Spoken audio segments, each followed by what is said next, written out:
മനുഷ്യൻ തനിക്ക് നാളെ മുതൽ ദാനം ചെയ്യണമെന്ന് തീരുമാനിച്ചു. അദ്ദേഹം തൊട്ടടുത്ത ദിവസം പുലരിയിൽ തൻ്റെ ദാനം നിർവഹിക്കാൻ വേണ്ടി ആദ്യം കാണുന്ന ഒരു മനുഷ്യന് അദ്ദേഹം ദാനം ചെയ്തു. അയാൾ ഒരു കള്ളനായിരുന്നു. അയാൾക്ക് ദാനം ചെയ്തത് നാട്ടുകാരറിഞ്ഞു. നാട്ടുകാർ ദാനം ചെയ്തവനെ പരിഹസിച്ചു. കള്ളന് ദാനം ചെയ്താൽ ദൈവം പ്രതിഫലം നൽകുമോ?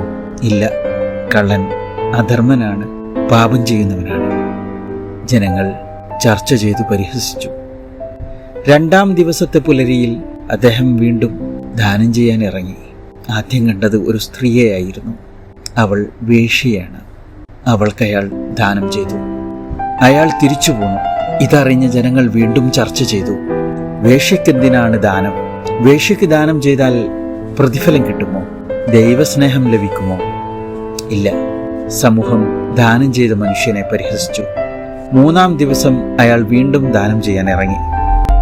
അയാൾ ആദ്യം കണ്ടുമുട്ടിയത് ഒരു പണക്കാരനെയായിരുന്നു. അയാൾ പണക്കാരന് ദാനം ചെയ്തു. ഇതറിഞ്ഞ സമൂഹം വീണ്ടും പരിഹസിച്ചു. എന്തിനാണ് പണക്കാരന് വീണ്ടും ദാനം ചെയ്യുന്നത്? സമൂഹം പരിഹസിച്ചു ചിരിച്ചു. ശരിയല്ലേ, പണക്കാരന് പണത്തിനാവശ്യമില്ല.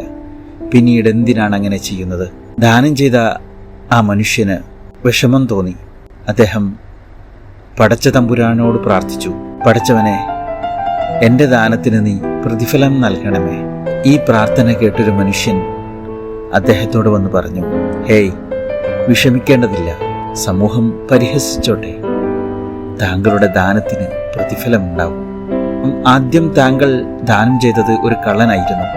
അദ്ദേഹത്തിൻ്റെ ആവശ്യങ്ങൾക്ക് പണം പൂർണ്ണമാവാത്തതുകൊണ്ട് അദ്ദേഹം ഒരു തെറ്റിലേക്ക് നീങ്ങിയതാവാം. നിങ്ങളുടെ പണം കൊണ്ട് അദ്ദേഹം ആ നന്മ കണ്ടെത്തി സ്വയം തിരുത്തി അയാൾ പാപത്തിൽ നിന്ന് തിരികെ വരികയാണെങ്കിൽ അത് എത്രത്തോളം നല്ല കാര്യമാണ്.